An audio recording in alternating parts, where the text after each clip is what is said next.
Niro. Love that, boy. Yep, boy. Error. Error, my lord. De Niro. It's an error of judgment to invade France, my lord. But I want the land, and it shall be mine. I would love to write a musical. About what? About, I think, like ecclesiastical politics of the 15th century. And that could be the opening. You're like you're the humble advisor. The mighty. To the crown. But sir. But you're cunning and conniving. But sir. It's an error of judgment to invade France. Sir, it's an error of judgment. But I need the power. What he doesn't know is I'm planning his demise for me to be king. I shall be king forever. He shan't be king. He'll be king for never. What was that you said? I said, you're the bestest king in the land. You understand we're standing in the same room and singing Yes, on opposite I sides of the stages. And I rub my hands like this constantly. Because that's a good thing to do, a comedy musical like the South Park guys. Because a lot of musical scenes happen when two people are singing separate songs that they don't know. Yes. There's a difference between the two people. They can't hear each other. But if the spotlights just went, the lights came up and went, what did you say? You haven't seen enough musicals. Yeah, no, I get that. I was just trying to process it. My brain's a bit slow. Hello, welcome to the chilled out special, the tracky special. We name what you want. The two beers, the two broski special. Lockdown has got to us. We're defeated. Lockdown 1. When we started this episode on our third proper lockdown, maybe fourth proper lockdown, third lockdown. We did quite a rallying cry of positivity out to all the struggling mental health. Be strong, be confident. Be strong, be confident. But it's taken us, we're 3 weeks in? We're 3 weeks in. 3 weeks, and we've lost. We've lost it.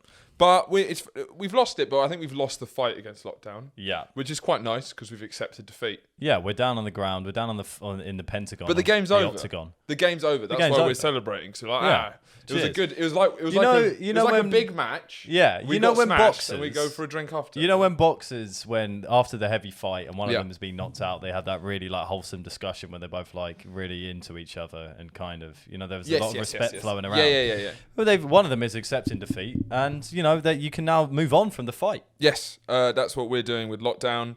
I'm wearing trackies. I'm not putting trousers on because I just don't care anymore. I couldn't wear trackies because mine have alcohol stains on them. So he looks more organised, but he's actually less organised. This isn't a choice. Yeah. There was a realisation. We were watching the inauguration just now, and there was a realisation that it's not even February yet.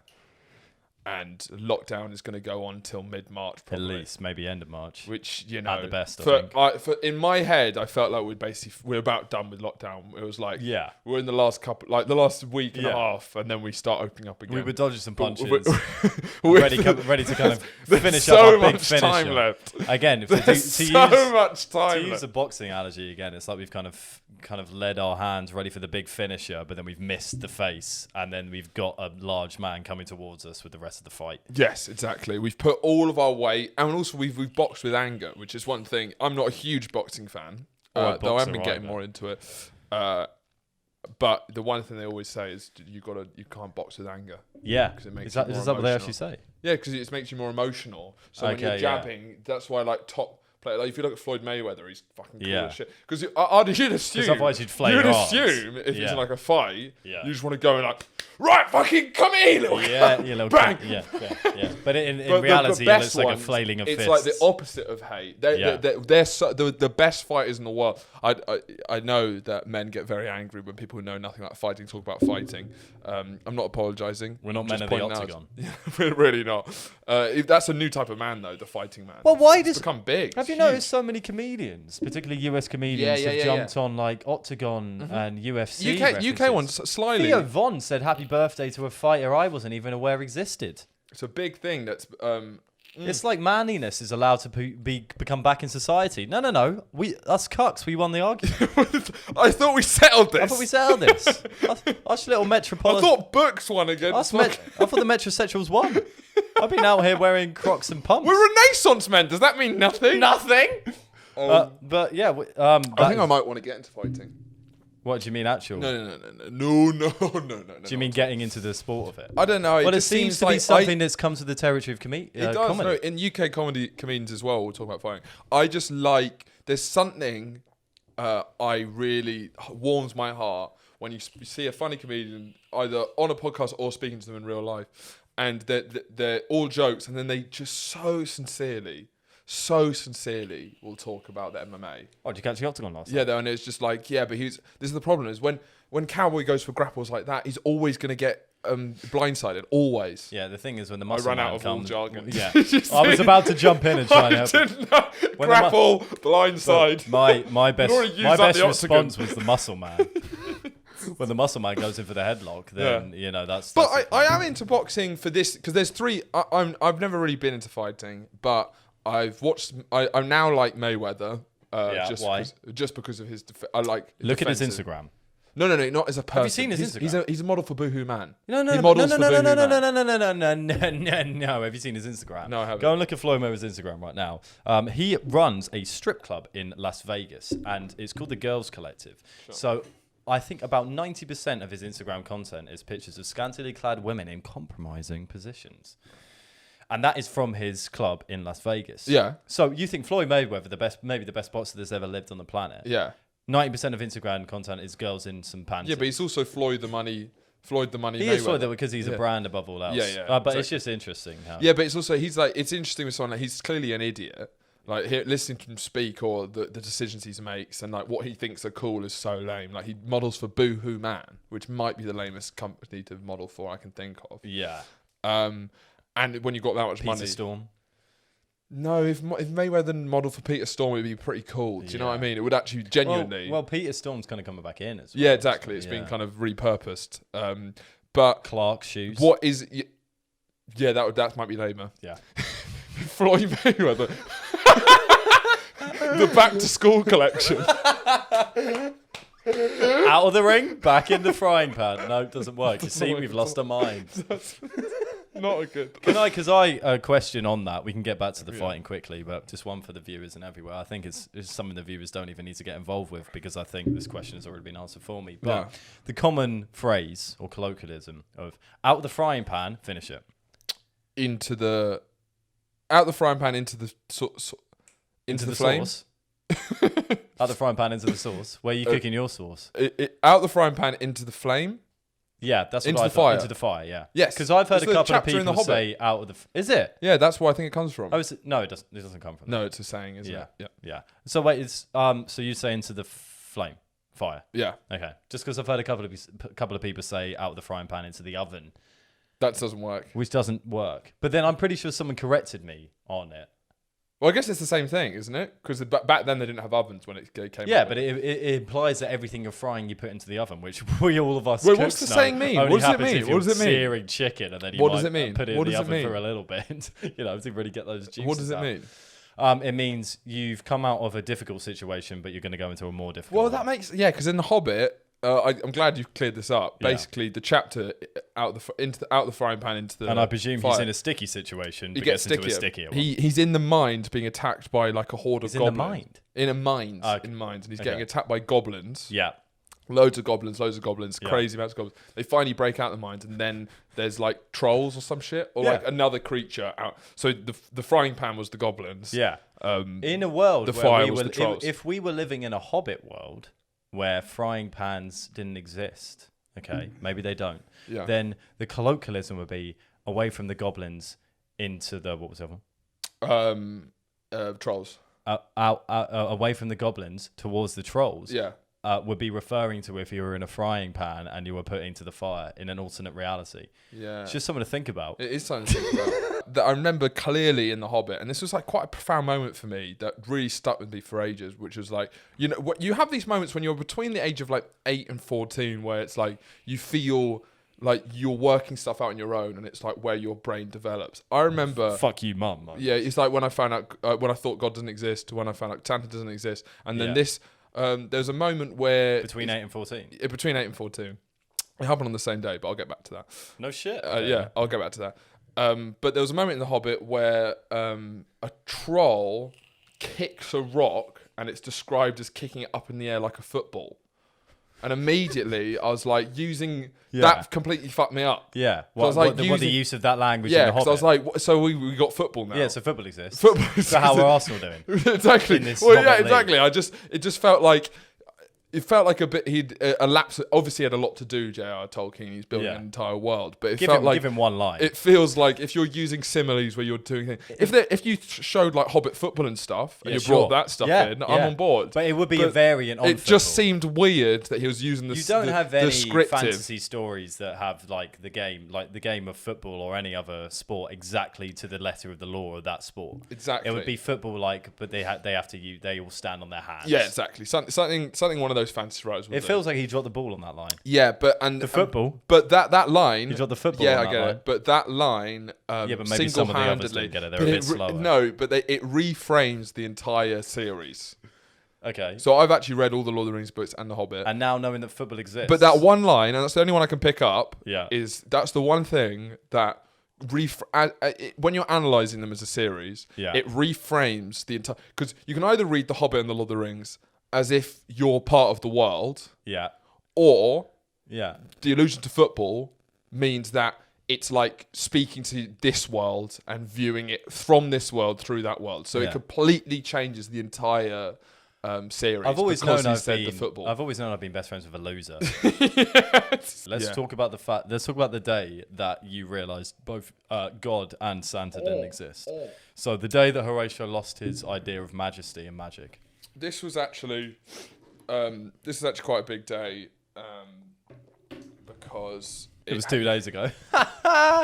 When I was 9 years old, it was actually it's probably one of the philosophically it's probably one of the biggest days of my life.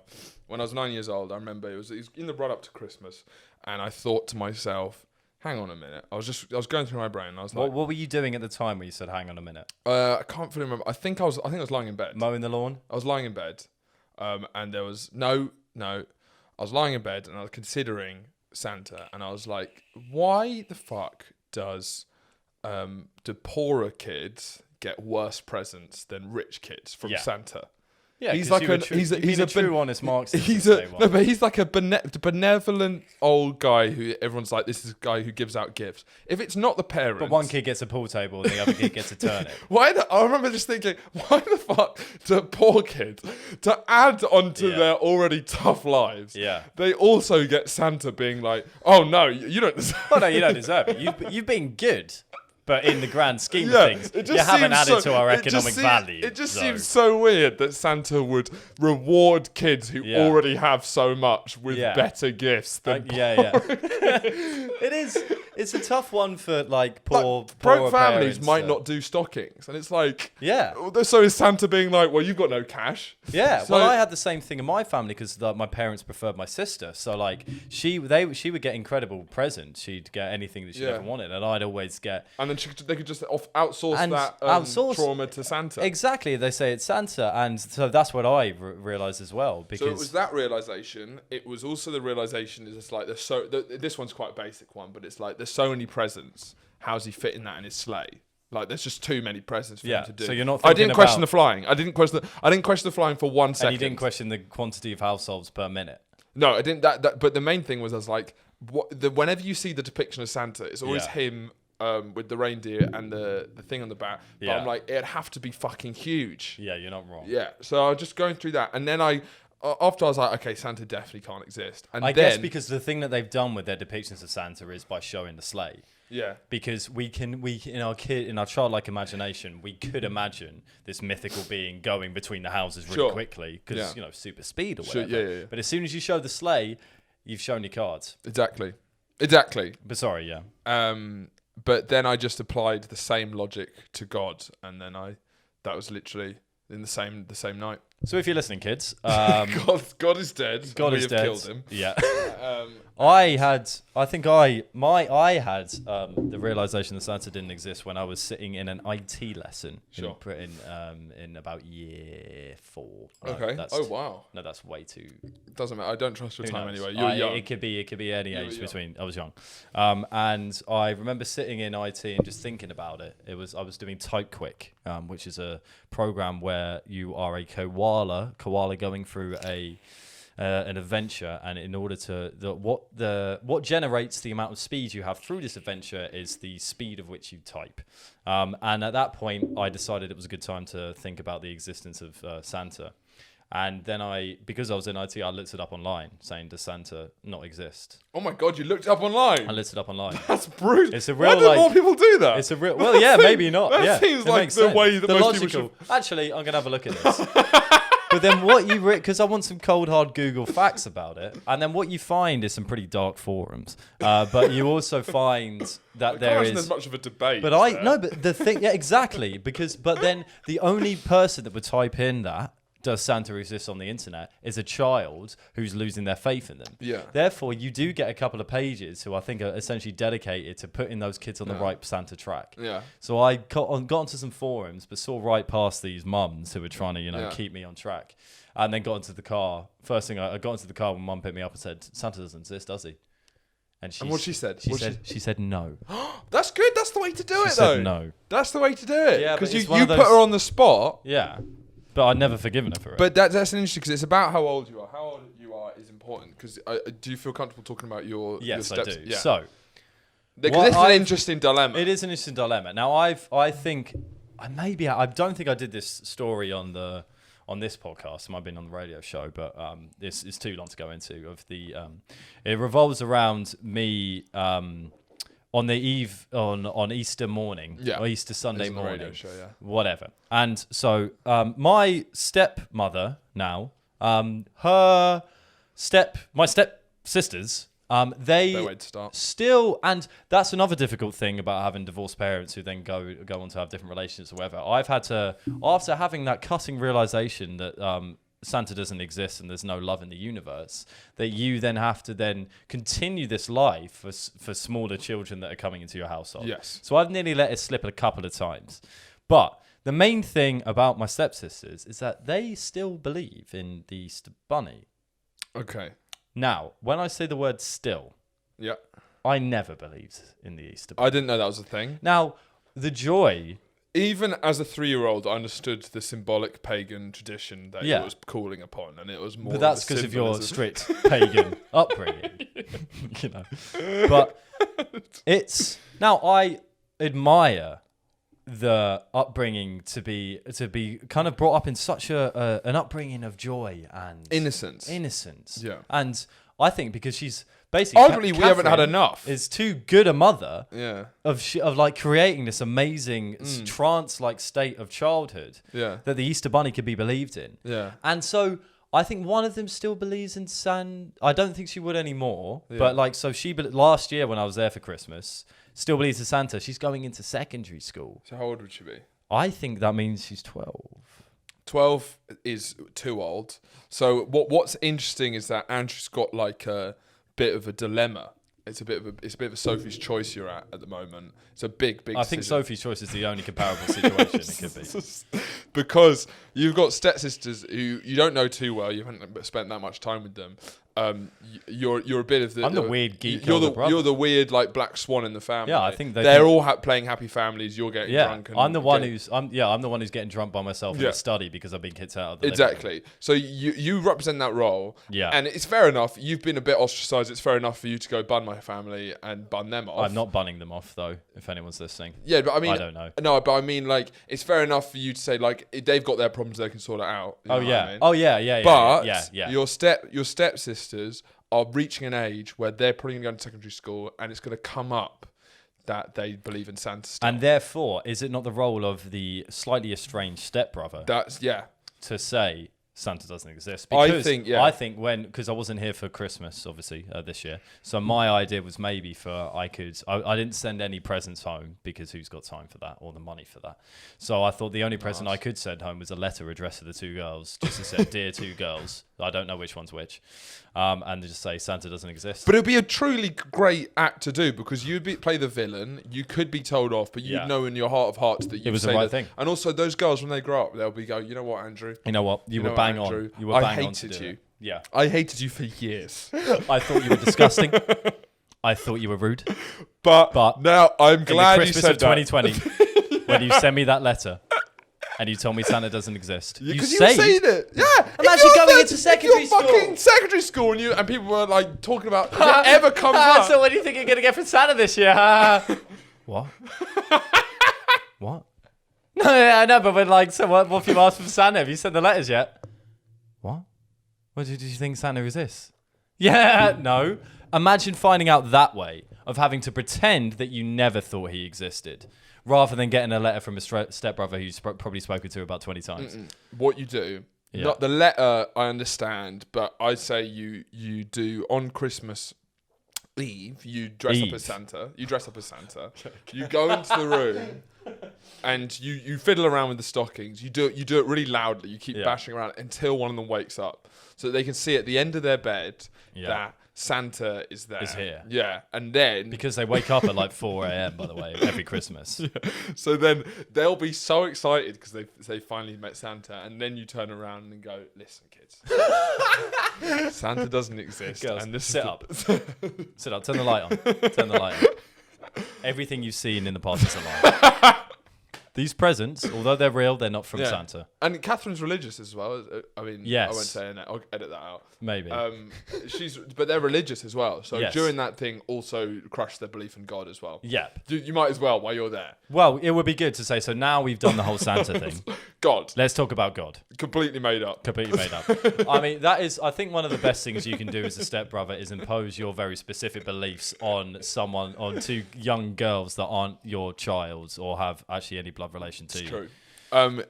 Because that's the awkward thing about the stepdad, which is a nice thing to see step parents going to of young kids, is you never want to overstep the mark, because obviously it's the woman you love, etc., etc. That it's an awkward line to do between raising them as your own and showing them the love as a father, but not really overstepping the mark. And I think that's where the stepbrother comes in. Yeah, so just you can aggressively overstep the mark. It's more you're the pantomime villain, exactly, who can show the uncomfortable truths. Exactly, the rest of society he's behind you. Yeah. I'm always behind you. Exactly. It's like this podcast. We're sort of the stepbrother of society. Oh God, like yeah. We're ready to get scapegoated for our viciously violent beliefs. But talk to us in 10 years, and then we'll be like, we said some uncomfortable truths. We're martyrs for the cause. We're out here, and you're all. But my sister, which is thanks fair, my sister, who was a neurotic child for sure. She, which to be fair, is very understandable. She had to leave her stocking downstairs because the idea of Santa coming to her room terrified her. Get that? Which is completely understood. fair. We were never a family that had stockings by the bed. We you know what we still do. Do you? It's like a nice thing that we do, and it's amazing. I don't know when it's going to stop. But now instead of it being like you wake up with presents in your stocking, your mum wakes you up when you're having a wank in the middle of the night. No. My mum is, because we get up so late, she'll just do it when she wakes up slightly earlier than us, and she'll just do it then. But there's something. There's something. The old Gould energy. The problem is like you should stop doing the stockings when it's like you're stop being a teenager, and then it's a clear, fair cut-off point. But the fact that we've carried it on into our mid-20s is like a clear thing. Yeah. The moment she stops now, it's going to always be a personal attack. Yeah. Like when my sister's like 26, going on 27, I'm nearly 24. And she still does stockings, and it's like a very sweet thing. But when she rips that away, that's going to be so traumatizing for both of us. Exactly. If you rip it away at the 21st or 18th birthday, it's tradition. Like, there's enough changes happening. But when we're going through our 20s, which is one of the most anxiety-inducing ages you can be for, when innocence is being lost everywhere. All of our dreams are falling around us. If my mum then, one Christmas, she just says we're not doing stockings this year, that's going to hit like a ton of bricks. It's going to be a breakdown. It's going to be much harder. But it's very fun seeing parents try and maintain these traditions that they've created for like 4-year-olds. Yeah. That they're now doing for 24-year-olds. Because my one was dad always stands at the top of the stairs, and me and Melissa stand there, and we're giddy with excitement, and he has to go downstairs to check if Santa's been. Oh, that's nice. And then he comes up and inform us that he has been. Yeah. So then although it works now because we've got younger stepsisters in the house. Although the sad thing about it is actually I'm not woken up for that anymore. Really? Yeah. No, it's like all these traditions happen, and there is the implication that we don't want to wake Andrew up because he's got no spirit. And I omitted the word Christmas there because I think it's spirit in general. Yeah, I'd say so. I'd say that's fair. But no, it's funny because like when it got to us, when there was a shared understanding that none of us believe in Santa anymore, and then seeing Dad having to go through the motions. But it's because it becomes a tradition, and it's a nice part of that tradition. It's a nice part of family. It is true. But then, with divorced parents as well, you've got different fucking traditions. Because I do Christmas either or. So then, as you slowly go between the two houses, traditions begin to erode, and then you're eventually left with nothing. Anyway, subscribe to the Patreon. Yeah, exactly. Oh yeah, do subscribe to the Patreon. We didn't do it again. Subscribe to the Patreon. One thing that patrons should be using as well is that they have questions, right? They're allowed to ask questions. And we have to answer them, which is the problem. What have we got? Who's messaging on the Patreon? It's our big donor who we really can't turn down, no matter Simon. what the quality of the questions. We can't turn. Well, down. Simon's the super fan. Simon's the super fan. He's on the £25 a month. Which he's our favourite. True, but we owe him everything. Absolutely. But his. Do you want to do like a Top Gear leaderboard where we have different? Yeah, that'd be great. Actually, different people. I've always thought this program needs to be more Top Gear. Yeah. If we were a Top Gear presenters, who would you be? Well, if both of us. Yeah. Well, I would be a hybrid. I would be because I've got some James May in me. Yeah, for I was sure. going to say you're a lot of James. I've got some James May in me, but then I've also got the kind of a lot of Jeremy, like the cynical aggression, which is Jeremy. I'm like, whereas I'm Richard Hammond. You're Richard Hammond and Jeremy Clarkson. Yeah, I'm James May and Jeremy Clarkson. Yeah, so, I don't know how that dynamic would work. It wouldn't. We'd both be half Jeremy, half struggling for power, whilst also trying to be funny. You got some Richard the Hamster Hammond in. Yeah, I've definitely got some Hamster Hammond in me. But Simon KG, super fan, big shout out. Stead. I'll go with 2 questions to start. One serious and one light. Okay, so really strap in. Yeah, you can guess which one. How do Zoomers like yourselves view your future prospects? Do you want to answer that first and then move on to the next one, or hear them both? Let's hear them both. One serious and one what? One jokey? One light. Oh, light. Second question, what is your favourite whiskey? Okay. Do I want to do the joke where the whiskey one's a serious one? No. Yeah, let's not even bother with that. Let's start with what was the first one? How do Zoomers see our prospects? Yeah, the problem with some of the questions we're getting is it's like stuff that we've sort of already gone over. Yeah.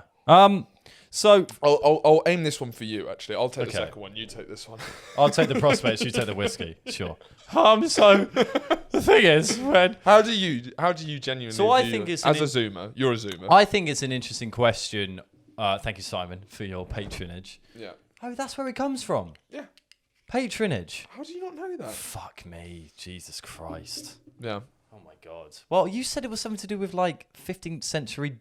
Well, that is what patronage is. Yeah, okay. So, like, when you go around, you didn't say that. What's interesting about patronage is it's like when you go around art galleries of like 15th century art or anything like that. You look at the little thing that explains the history, and all of these artists can only survive because some people in the aristocracy of any country they're working in have patronized them. That's why most medieval art, Renaissance art, is portraits and paintings of either God or the Duke who patronized them. Because that's the only way that the economy worked for artists. Yeah, which we did. Yeah, we had this whole discussion. And now, will they look back on this in an art gallery? Shot. Would you think? Yeah, it's gone to It's gone to Kabloos. Do you think they'll look back at this in an art gallery in like 50 years and they'll look at Simon KG, £25 a month, patronage? Well, it'll be us in the Tate Modern. It will just be one of those when you go into an art gallery and you see the TV screens and it's just a rolling image, like a rolling video of repeat, and it will say funded by Simon KG. Yes. Initially, because you will be our Patreon, our main patron, our patriarch. No. Our Matreon. It's patron. Our Patreon. No, patron. Patreon. So answer the question. I think that these questions, I always find hard to answer when you're saying, because the implication of the question is, how do you Zoomers think, your future prospects? And it's an impossible. So for me, I can talk about my individual prospects about the future because it's a very individual thing. Everyone is an individual on the planet. You can take No, I know you can. No, but I think that's something that I can struggle with because you like to make grandiose. You do no, but you like doing grandiose opinions. I love making opinions for other people, whereas I don't. I'm too worried about other people's different opinions on things. Yeah. And so for me, I could answer it about this is what my future prospects feel like, which I think would be a valid answer because that in itself speaks to a truth of a Zoomer generation from an No, because I'm answering it. You're answering like a fucking politician. I'm answering it in a more profound way than your mind can ever understand. So for me, Zoomers prospects, Well, what do you want me to say? It could be fucking... Don't do this fucking... Yeah, well, I'm pissed off now. Shit. I'm pissed off. Every single time we've had any questions from any of the listeners, you've always managed to do this kind of... because I feel like I'm answering the question in a more profound way. No, you're not answering in a more profound way. What you should be is like, you deal with it, you've got someone who's basically paid to ask the question, and all I can do, the only thing I could do you're making me feel true, like shit. The only thing I could do to be true to Simon, who I love to the deepest annals of my soul... Me too. Is answer in my truth. Okay, I'm just trying to speak my truth out. Speak your fucking truth. And my speak truth it a little bit quicker. No, exactly. But I think it's because I almost want to. I know it sounds like a politician's answer, but I almost want to discuss the question rather than answer it. That's a fucking horrendous thing to say. That's not. No, we were trying to encourage people to become patrons, ask questions, and we discuss on the show. We're not going to pick apart the question itself. Just but answer when the you fucking become question. when you come across a question that is more profound and interesting than that, it would be a disservice to it to answer with a yes or no answer. All right, okay. So, I think it's a general point of that. I think it's a really hard thing. Yeah. As in, I think people do it too often. That it's like we can talk about the entire swathes as a generation and say this is the way that I think our future is looking. This is the way I feel about my future. When everything is an incredibly individual, specific answer to that. So I would happily talk about what I think my prospects are with it, and I could generalize that to a broader cultural, socioeconomic like world that we're living in. But that doesn't mean that I think that would kind of like sum up the kind of Zoomer thing. But still, I do think Simon was asking us specifically as well. I think my prospects are, I'm in a stage of not knowing at all. Because I've been working, and this is most of the Patreon campaign is to stop me working at my job. Yeah. I love to quit it. So I'm doing that in order for me to be able to live in London so we can do this, etc., which is fine, but it really feels like it's a paying the bills kind of thing. And so I caught in a few ways because it's like, so I'm maybe doing a PhD, but I'm definitely not going to do that next year. I'm delaying that for a long time because it's not something I'm definitive at. Sure. I feel like I'm bad at making decisions sometimes. Okay. All of it. I did a personality test, actually. Let's do this. I did a personality test with one of my friends that came over. Autism. It said I'm autistic. Was it one of those ones? No, it wasn't. You're kind of grouped into several different personalities. Okay. Spacko, autistic. Spacko, douchebag, retard boy, and anally obsessed. I'm actually very interested. No, and in that, within that, there were certain strengths and weaknesses within that. Yes. And take everything with a pinch of salt, of course, but sometimes and the points of, but it was a scientific test. It wasn't like an astrology thing.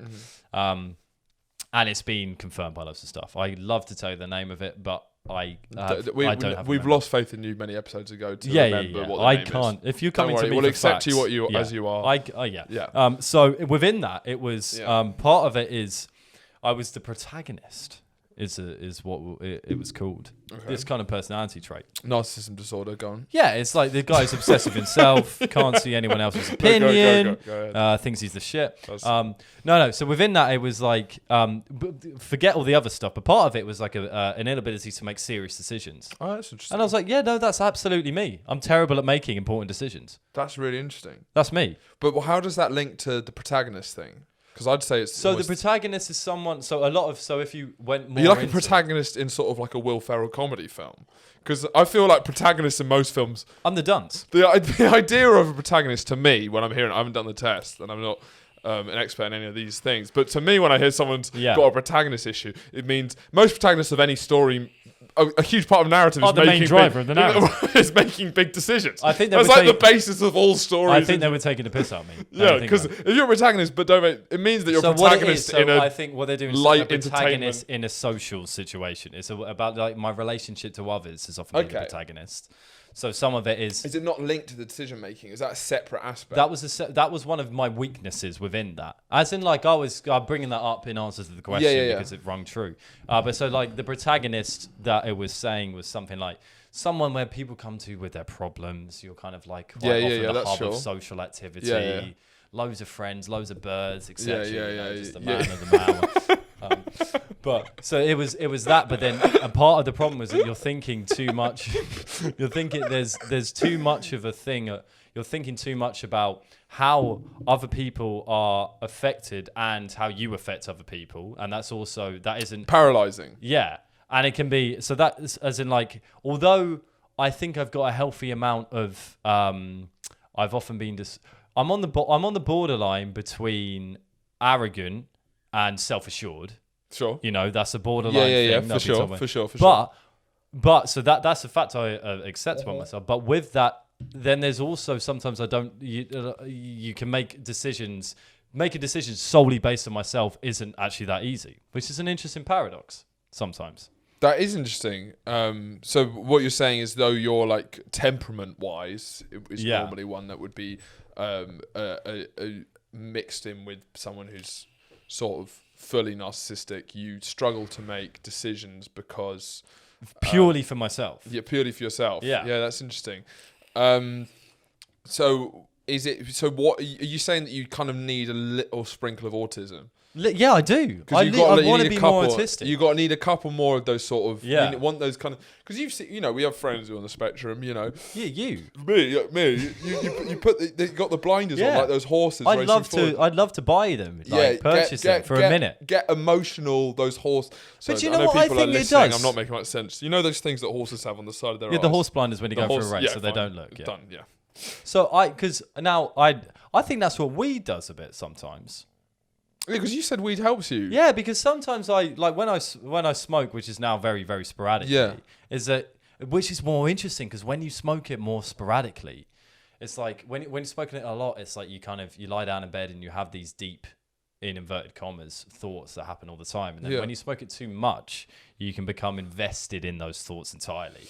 And it kind of becomes your life in that way. But having it every now and again, sometimes you could be going through this situation or these thoughts or whatever that's going on in your life. You have a couple of joints one night, then you sit down and you really just kind of see this clarity in it. And I think for me, that clarity is that kind of the horse dividers, the horse blinkers. But do you think that's almost taking a step back? Yeah. And I think it is, I don't know, I think maybe in some of my decisions it isn't, I don't think, because I really don't want to sound like I really don't want to say that I'm sounding like I'm a fucking martyr, because I'm not. Yeah. It's like sometimes I don't think enough about what do I want in this individual thing. I wouldn't say that. I'd say that. I think I understand what you're getting at. I wouldn't say that that's what the thing is. It's like, it's not that you're like, it's not so much that you're constantly thinking. No, but it's not about other people. Yeah. It's more, but I think that leads to a confusion. Yeah. About it. Because you're not like, you're not one of those, because there's people you meet with a personality who are overflow with empathy, and that's not me. That's not you, and it's not also someone who's overflow with this idea of like worrying what other people think. That's not you so much, and also someone who but a bit, a little bit, but in a different way. But I'm saying that the people who I'd say would be someone who can't make decisions for themselves because they're too worried thinking about either what other people think or other people's feelings are very different temperamentally to you, and I don't think that's the issue you're having. It's more.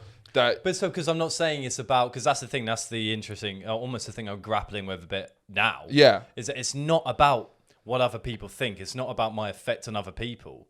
It's more just like those kind of things, those things that I have about how it affects what do I want? That's what I think is an interesting question at the moment in my life is what do I actually want? And that is going into loads of different things. That's you know what I mean? That is very interesting. And it's a tough one because that's like, maybe for a lot of people out there as well who are thinking about, because it's when you're trying to work out what because it goes beyond what your interests are, what you enjoy, and it goes beyond what you enjoy doing. Because I think my biggest motive has always been what you enjoy doing every single time. Because that's where you can feel. But I enjoy so much shit. Yes. But because it feels like almost like the way that you would lead your decision making would be like, okay, well, I'll send a probe down to what I feel, and it'll be what do I enjoy, and I'll follow that, and then I end up, issues is that's hard to feel long term. Drugs and and then you don't have a long term laid out thing. My long term thinking is terrible. That's it, because you're as Horatio has told me. It's the hedonism. It's the hedonism. I'm a hedonist. That's where it's come from. If we're talking about the differences between the two of us as well, and us being a diverse podcast, the difference between us as well is that you're not a hedonist in the fucking slightest. No. You have hedonistic. You have a bit. I'm pretty indulgent. I'm pretty I don't let things tamper my enjoyment. If I enjoy something, I really don't. Exactly, but that's not hedonistic thinking. Yeah, I guess so. Yeah. Is that it's not? Of course, you have the ability. But I'm more like I get hard for like a pleasure that's like less sort of like immediate. That's what I'm like fucking. Whereas my mind goes, well, all we are is right now. Yeah, exactly. Yeah. So I'm always been in the future. Because that's the interesting with that is like if you were to track the hedonistic mindset to its logical conclusion is if you're only ever going to focus on enjoying the moment right now, how can you ever lead a bad life if every single moment you're focusing on enjoying is the moment that you're inhabiting and living right now? But there's the Buddhist and the Eastern vague. When I say Buddhist, I mean vaguely Exactly, Eastern. but they're not hedonists. The idea of being in the present. That's a really important part. That's a weird link between hedonism and Buddhism. It's true. Genuinely. Yeah, because it's like the monks in Tibet. Their focus is being present. And the hedonists in the West, their focus is being present, but for very different reasons. Very different reasons. It's true. Which is why, because Ollie, my stepbrother, is a big. He's big into Eastern. He's big into Eastern tradition philosophy. Yeah. He's kind of semi-Buddhist or whatever. He goes to these retreats where you can't speak for a week or whatever. Yeah. Pretty hardcore. But me and him have fantastic conversations, and a lot of it is him going, like we agree with each other over so much. But we both live such different lifestyles. Exactly, it's that. But then that's something I want to like, and I think maybe that's a youth thing in me a bit, as in like starting to kind of move. I kind of develop because it's also being practical. I've also got a heavy practical side in me, which is realizing that we live in this specific world and you've got to kind of work out where you want to go for. But it's something I have to actively try at to do long-term thinking.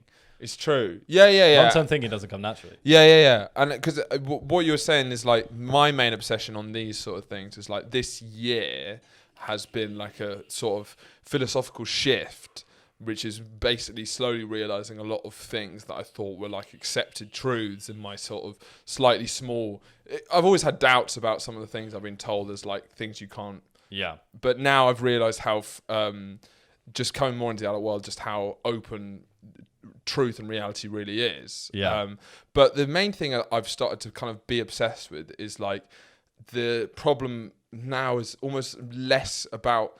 It used to always be about capitalism being this issue, but I really think that there's the problems that I'm starting to realize and the things that are bugging me is like narcissism seems to be a bigger issue almost than capitalism in some ways. It's like, do you mean within yourself or within general culture? Yeah, I do genuinely. I'm starting to see it more and more with the things that are constantly frustrating me, and I don't know why they make me so upset when I see things on social media and I see these people who technically are in the same camp as me on many issues, but it upsets me so much, and I feel, and I can't even put into words why it's such a like, just hits me so hard. And I realize it's like something that I'm trying to avoid for myself is like, I'm very egotistical and like self-centered because I'm like focused on my life and my happiness and taking responsibility for what I do, and that in many ways can make me think about myself a lot. But what I'm trying to avoid is like, I don't want to be a narcissist. And it's just this. It's weird that like fear that you have? It's a weird that like ego,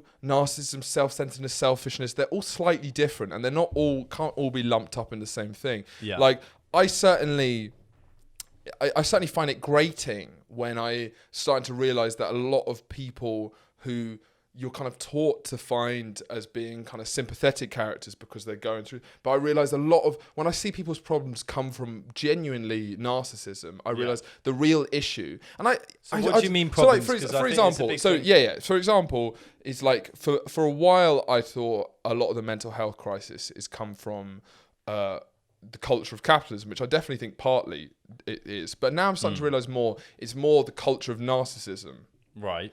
And it's more the culture of like focusing so much on your own life. Yeah. And that's the big realization I came in, something that when I had a big breakthrough with like my own mental health was like, when I see friends going through a bad bit of mental health, something that I've gone through, I've realized so much of it comes from focusing on yourself, and it's like the narcissism that comes with it. And I still haven't fully worked out my But then how do you not focus on yourself in a difficult time? Do you know what I mean? So like if you're going through a tough time, which I think both of us have, in a way, it's impossible not to. And I feel like because your remedy as well is as much, it's not focusing on yourself. It's about thinking about yourself in a different way. Yeah, it's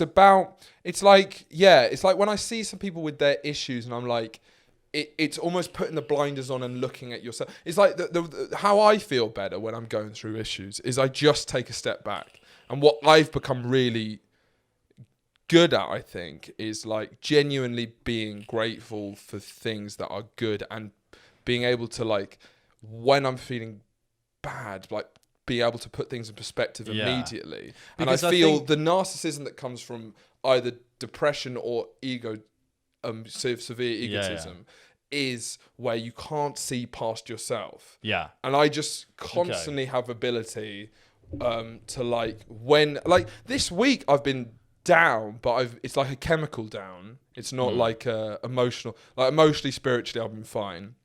That's good. We need to do the weekly spiritual. Emotionally and spiritually, fucking fine. Absolutely no change. So we're a good relationship with God. You know, me and the big man are doing are vibing.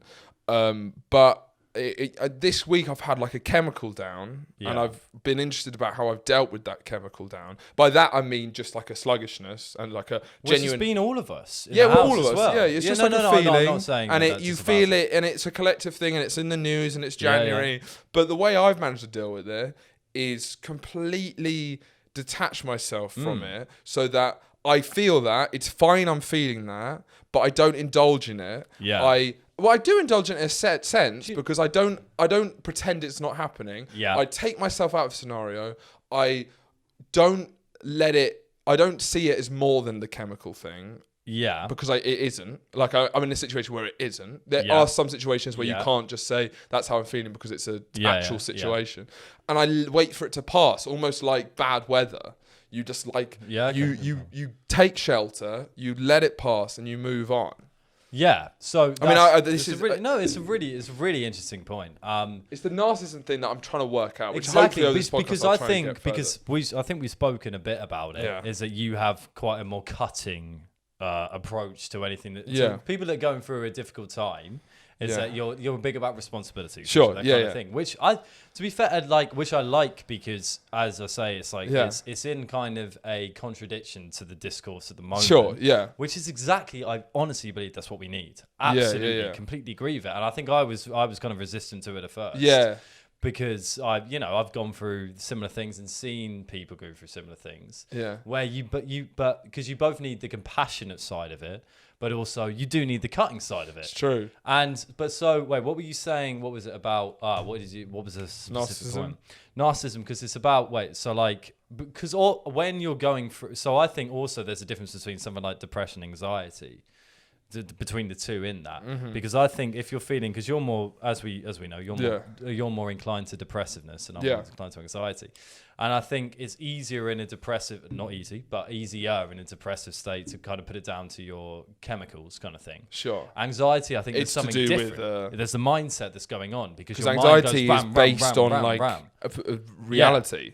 It is. It's about a misfiring of the brain. Yeah. Of your thoughts that go over and over. But not and over always. And over. It's still a survival. It's still a survival. Exactly. Anxiety is there, but so that you're worried about threats. But then is the depression a survival thing? I don't think it is. I guess that comes from just the weight of existence. I don't know. Yeah, I think, but depression seems a lot more existential. Yeah, I guess and so. Anxiety a lot more survival. Yeah, exactly. Yeah, go on. But sorry, go on. But so because I know I kind of know your point. I think this is the question I was going to ask. Yeah, but I kind of know your point of it. When we're talking about Eastern religion, Eastern philosophy, Buddhisms, and all these kind of things, is that. Yeah.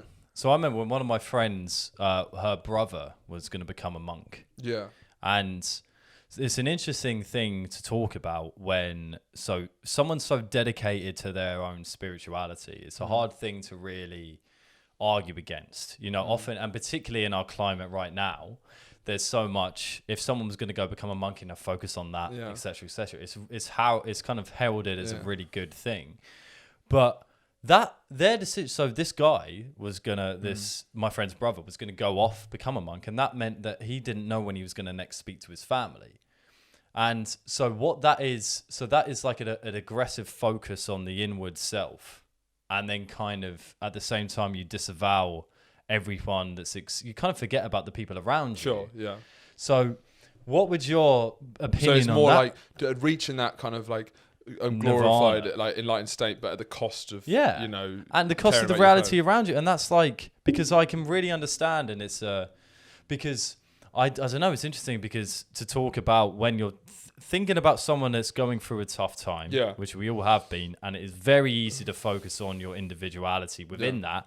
And because I think part of the problem is because you become so consumed with your own individual situation that you don't see the outer situation. Yeah. So I think your mind has become trained in order to see the outer situation. Yeah. Which is a really good thing. It's trained, but it's also the way that I've always, because you're stubborn. Yeah, but it's because I've always looked at things that like why, but I've struggled when I'm looking at detail. But I've always just viewed that that's how I organise my thoughts. Yeah. Which means that I'm bad with certain organisation, but then I can see things in a big way, which helpful in other ways and not helpful. Yeah. But on that specific thing, I think a lot of the reason I do think going off for like individual spiritual enlightenment. You've all got to find your own path, each their own. But I do think sometimes something I do believe is Westerners looking for meaning in Eastern religions. It always can lack something to it, because there's a book I've read called How the World Thinks, and the writer sums up really well, which is basically we all come from these really complex philosophical traditions, and if you simply cherry pick from other traditions, it's like ripping a branch off a tree, and it dies immediately. And that's why that's why sometimes when I see Westerners, my dad lives in Bali, for fuck's sake. The Bali Lama. He's called the Bali Lama, which is the most, sums it up perfectly. And all the people I see out there, it's this sort of half foot in, half foot out Western idea. And like, you got to all find your own truth. If you want to go explore that, there's a lot of wisdom to learn from Eastern techniques. But there's also something you should understand. Like for Buddhists who've grown up there, it's within their whole cultural understanding. All the iconography works with, their traditions and where they've come from. And sometimes I feel if you're a Westerner just trying to implant some of those, there is a clash that leads to a certain level of inauthenticity. So is your point not about that everyone, regardless of where they're from? So let's say we're talking about someone who has been brought up within those Eastern philosophical traditions. Yeah. Is the argument not that they should have a look around for everything else or the other ideas that they're in the planet, but almost you should stick to what you've been told? No, it's more. Yeah, well, sort of. It's more that it's like understanding that you are part of a complex philosophy, and it's like it's not enough to say that you've got it, your tradition's got it wrong and they've got it right, or you've got it right and they've got it wrong. You've got to understand that everyone's born out of a very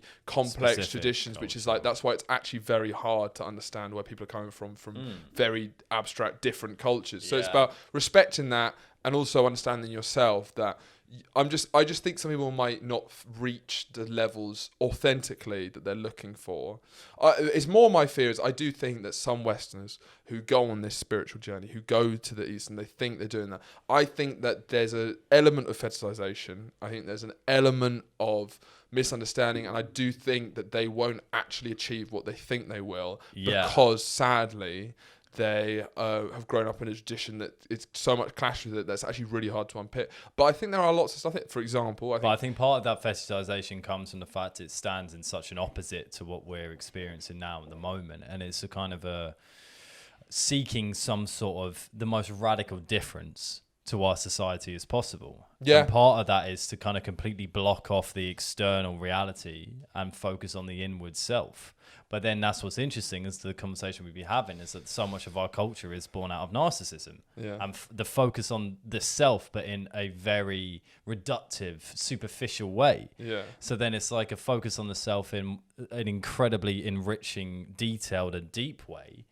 But then that then blocks off the importance of kind of looking at that. But then if you go too far into that, you kind of block off other things. It's true, but then in the East, for example, they have an incredibly collective mindset, which they don't have here. So like the way that Westerners... But I'm talking about extremes. No, but I'm saying like Westerners going off to view the Eastern traditions, for example, even then, leaving your family behind and doing this, something that's a very Western thing because you're an individual making your own way in the world. Yeah. If you go to the countries where Buddhism, India, Nepal, but monks China, do that, even in because that's what I'm saying is about the extremes. Because monks do that. If you go into any country that's kind of like big in Buddhism, a lot of the highest esteem of the Buddhist religion is to be a Buddhist monk. I guess so. And that is still. I guess I don't know enough about that specific issue. But on the responsibility thing, I guess I think I'm quite aggressive on it, but only because it's like not viewing when someone's aggressive about something. It's easy to view them as like thinking they're right or that there's like a categorical truth. I'm only reacting to the times I grew up in.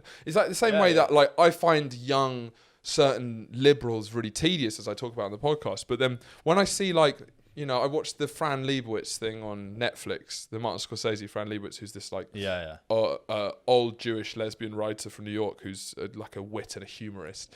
And she's sort of a liberal in many ways. But when I see someone like her, I'm like, you came to New York in like the 60s and the 70s to escape from so much persecutions for so many reasons. Like you were define yourself against the current world, and it's like you kind of all have to view someone in their time, and like that's why I have a lot more respect for like people with certain liberal beliefs who are older. But I think now it's like trying to work out what the issues are now and where we're going too far in other ways, and it's like the reason why I'm so aggressive on responsibility and sort of like not focusing so much on yourself is because I think we're going so far that other way that it's important to be an aggressive voice in that sense. I'm not saying it's an overall right thing that we should always be like that, but being aggressive is a way to like... It's an important concept and component of society that we're losing a bit because I've told you about that.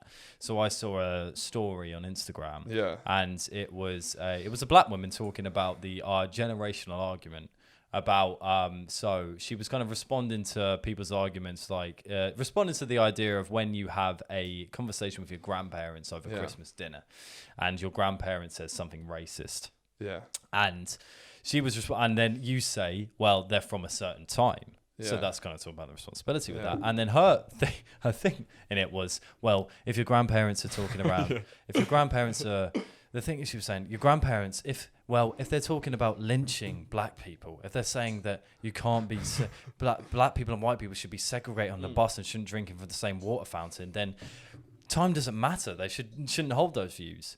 No one holds those views. That's just fucking ridiculous. If people are defending their grandparents, that's not what we're talking about. We're talking about grandparents who vote Brexit. Who vote Brexit. Not that black people should be fucking lynched. It was like, because I was ready to hear it. It's hyper emotionality. Exactly, because I was ready. I remember clicking on it, ready to hear it. Like, I love to hear, because I have, my grandparents aren't racist. My grandma maybe slightly more Brexit voter, that kind of thing. Holding latent views of the fear of the other. Sure. And that's mostly from immigration rather than racism. Yeah. But I was kind of ready to like experience. Like, okay, yeah. So what's that? What's another opinion on that?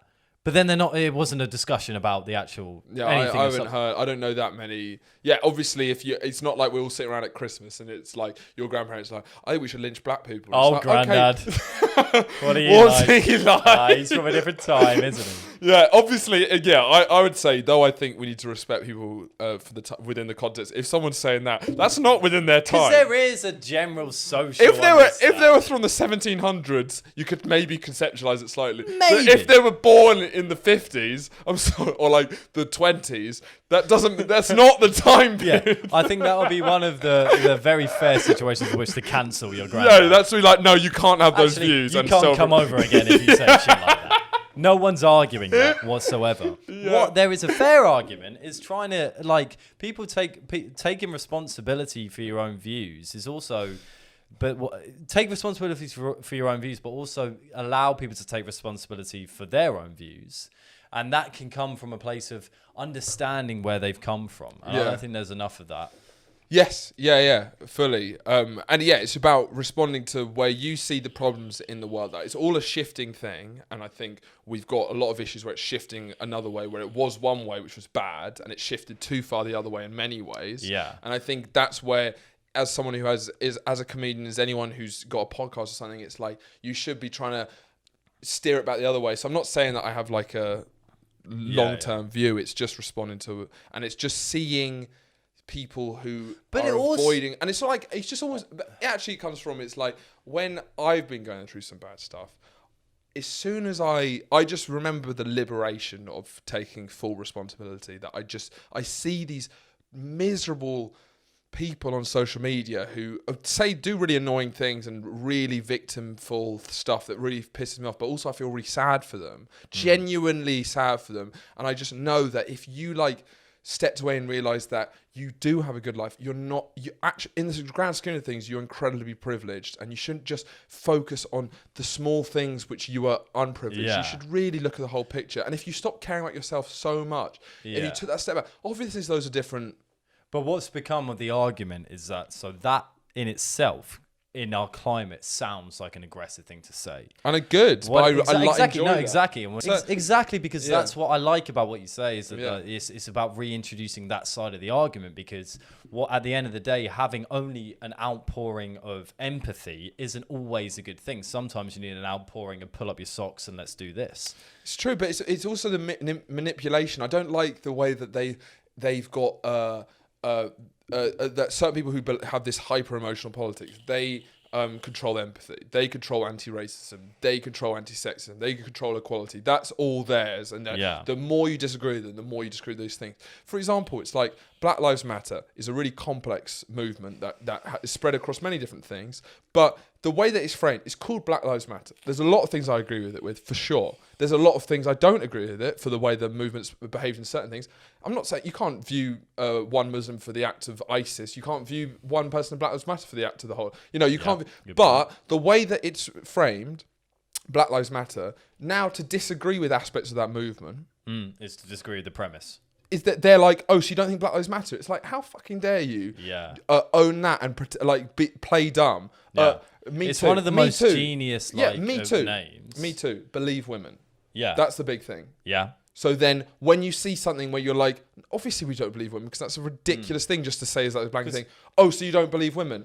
Well, I don't believe some women. Part of the point of that is, well, because that's kind of the genius and part of genius sounds like it's a conspiracy, but part of what we're kind of presented with now is that you can't, and it talks about the things we've spoken about for so many times in this podcast, is that pushing down and the disavowal of nuance. Yeah. Because when you have such a strong premise that's coming in that is built off genuine, true concerns of our society. You then build that movement on it, but then as soon as then the movement morphs into different things as well. What if a good movement has to have the ability to be self-reflexive and to respond to things that aren't exactly within its core? Yeah. And I find that I think that's a problem, a big problem as well. It's our ability to not contemplate nuance anymore. And we don't have nuance. Yeah. And it terrifies me. It's terrifying. It's like the emotional manipulation. Because it's not as if we just can't have a nuance in one argument. It's also that people can't have nuances within themselves because of identity politics and everything we spoke about previously, is that there's so much pressure for our generation / our society at the moment just to have you have to have, if you're this kind of person, you have these one set of beliefs.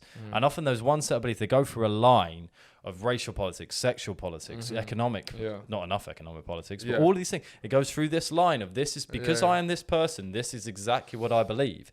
And then what that then conjoins with is the movements that they're then associated with, like Me Too and Black Lives Matter.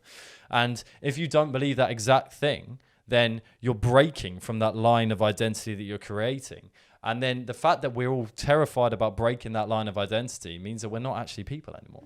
Yeah. No, all we're doing is avowing to this line. And that terrifies me. No, it scares me as well. And there's a couple of people who've commented on some of the other podcasts, and it's been good to see like women comment on podcasts, being like interesting discussion and like being like interested in some of the things we're talking about, because it's like I feel the most for a lot of women in the modern women, because I feel like there's way more pressure on women than men to fall into these certain things. Absolutely. And I feel, and there's also like there's amount of talented women I see as well who have kind of been morphed into this sort of certain ideology that when I was the wokest was just before uni and during the first couple of years of uni, when I believed all of this stuff.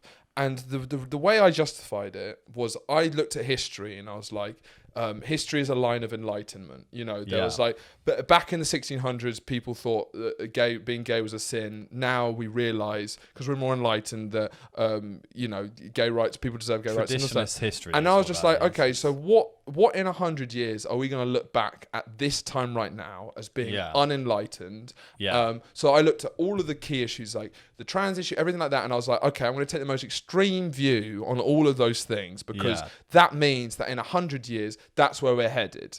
But recently I've realized it's not where we're headed, and there's going to be a sort of swing back where people are going to look back at a lot of this hyper emotional woke politics, and they're going to look back at it as embarrassing as one, but also misguided and wrong. And it's like realizing that they don't have the ownership of what the enlightenment is. Yes. Yeah. So that's a really interesting point, because I agree. So like I remember talking to, and this has a good application in it.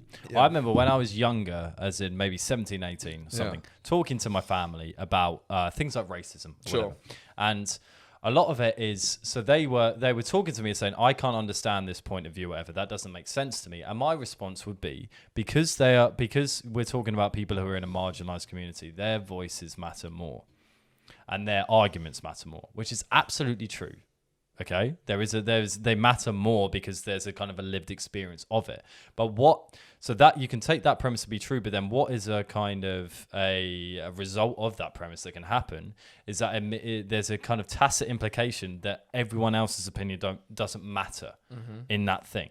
Now, so with history, because you're seeing that as we did, if we're going to be tracking towards what's going to be on the right side of history or whatever, which is absolutely true. So when we get to the Enlightenment, all that stuff. But everything in history is that process of conversation, that process of conflict, the process of conversation that then kind of generates where we are. Nothing is we're not drawn in this straight line that is then from bad to good and slowly getting better.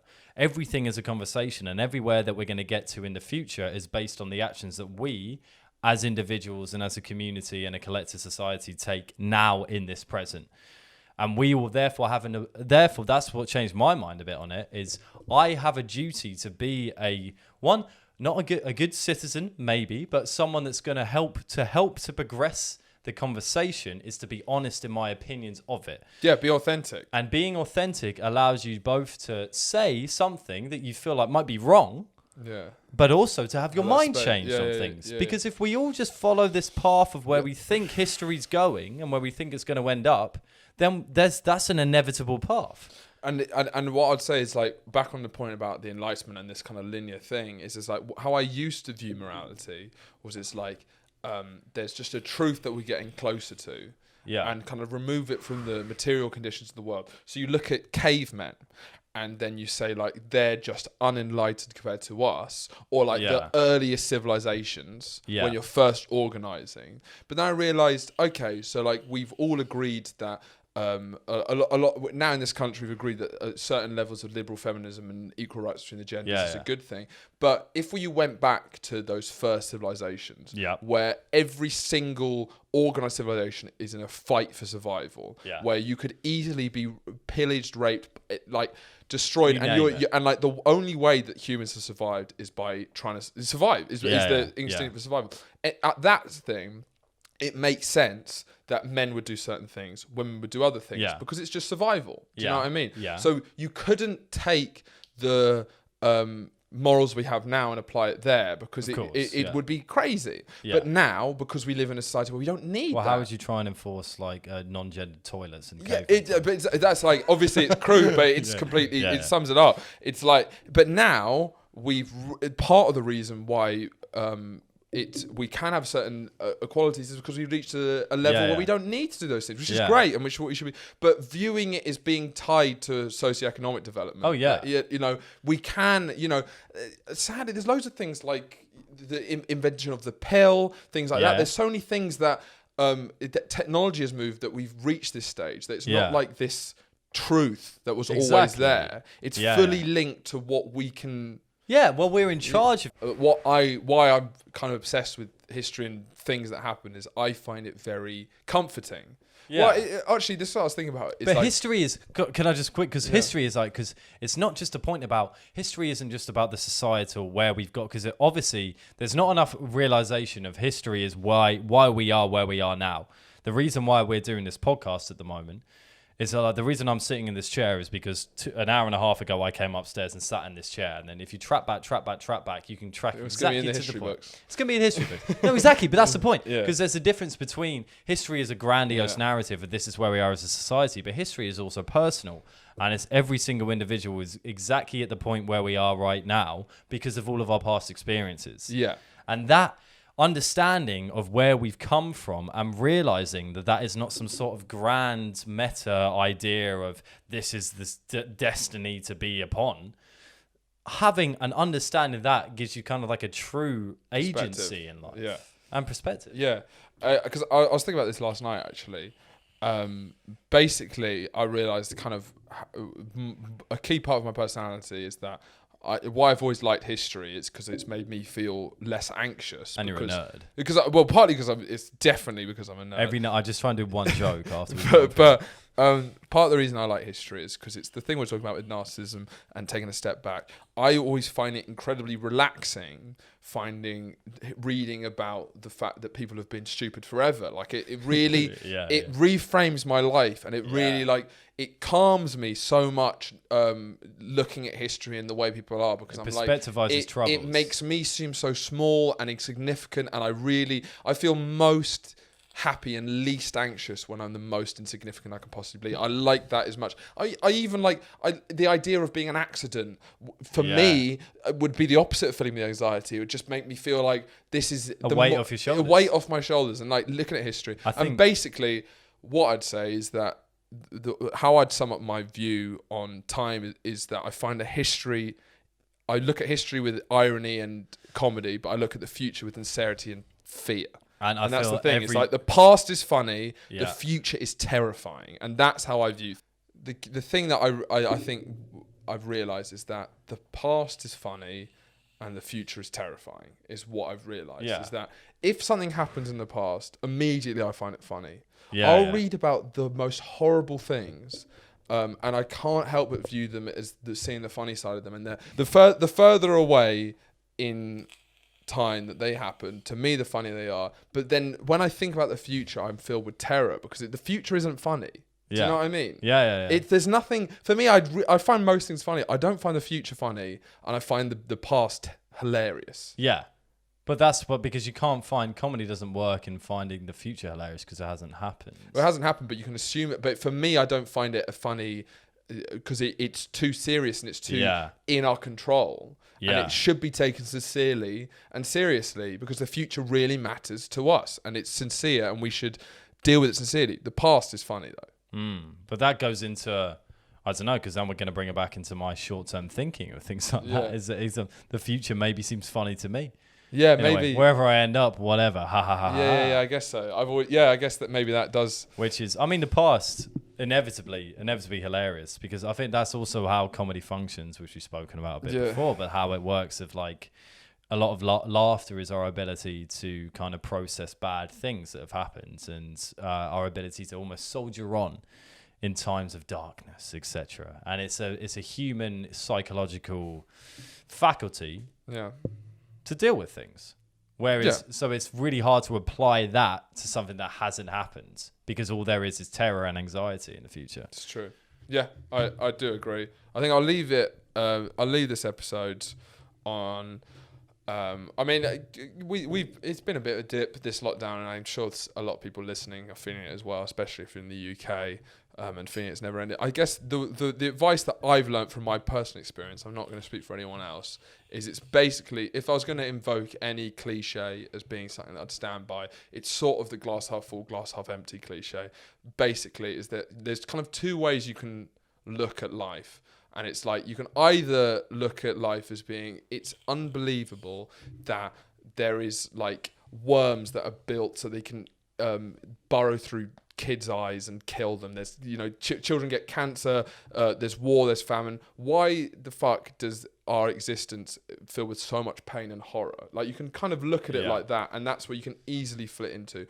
Or you can look at it as like we're a ball in the middle of the universe and it's an absolute miracle that we even exist. Randomness. The complete randomness of it, that we're in a planet. But that randomness can only happen once you disavow good and evil. And it's like, and it's like that we're in the perfect scenario for life, that we have this incredible, the seas, the atmosphere, the diversity of life, that just even you can go to a supermarket and get like a chunk of dairy milk. You put that in the fridge, you eat it. That's incredible.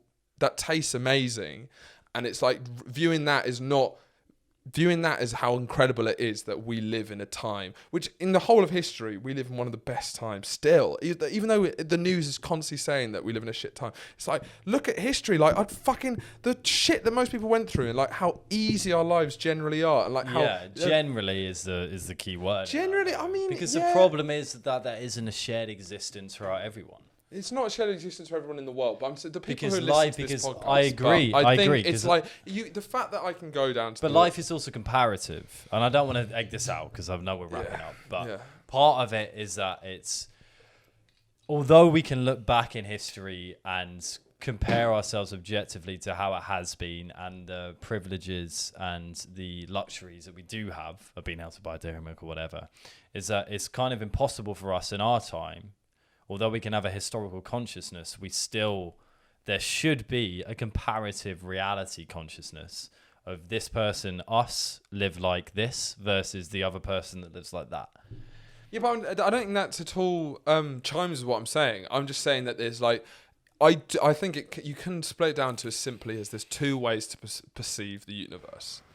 It's either a nightmare or it's a dream. Yeah. And I genuinely believe that. And it's like, that doesn't mean that you can't, there's people who don't have hardships. It doesn't mean that you shouldn't view to try and make the world better. It doesn't think that you view as like, why are you complaining? Everything's amazing. That's not what I'm saying. But I really think you can boil down the universe to two perspectives, which is you either view it as how the fuck is existence this painful? How the fuck did the only life that we have and it's still with this much horror? Or you can say, how the fuck do we even exist in the first place? This is an absolute miracle. And that's sort of what I think's the key thing. And also with that any kind of privileged existence comes pain. Yeah. That's the thing, because even a life where you one can is get pain your is dairy inevitable, but it's just more conceptualizing existence as like it's either a dream or it's a nightmare. You can, and it's also realizing that you do have there's more of a choice to be happy than people think. People really view happiness as being, something that happens to them, but there's choices. It's all about choice, and you can choose to a certain degree to be happier than you think. Which is a whole that's the hardest continuation of the conversation that we could have for hours. For hours, but we've reached the end of the show. I think we've probably done a closing statement, just that. Yeah, we have. So, Yeah, we'll see you next week. Subscribe to the Patreon. Comment below questions and comment your saddest times. No, your happiest. Just don't comment. No comment. No comment. We need the engagement. See you.